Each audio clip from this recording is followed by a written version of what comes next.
à tous et bienvenue dans cette nouvelle édition de Sport Web Magazine. Dans cet épisode, on va revenir sur l'histoire complètement folle de Leicester.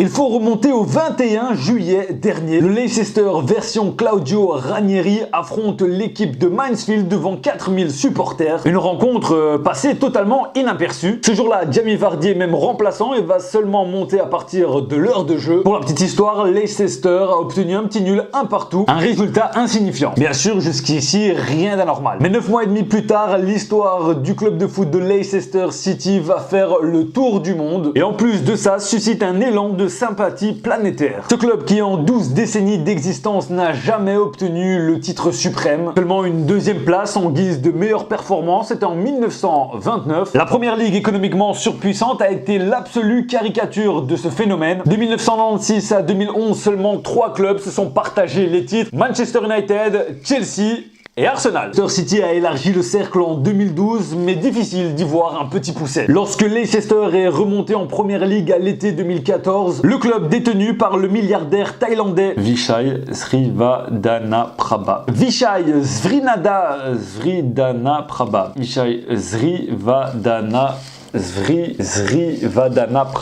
Vijay Srivadhanaprabha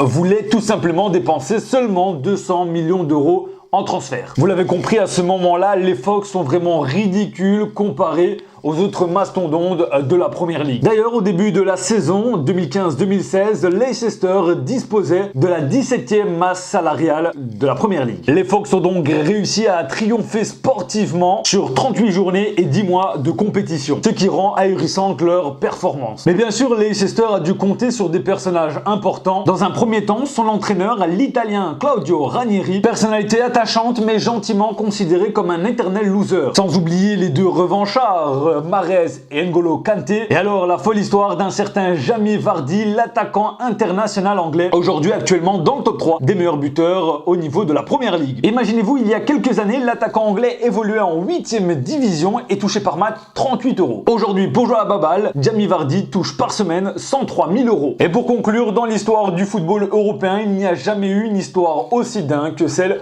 de Leicester. Sport Web Magazine touche à sa fin. J'espère que cet épisode sur le titre de Leicester vous a plu. N'hésitez pas à vous abonner, à lâcher un petit commentaire et à me suivre sur les réseaux sociaux. À la prochaine!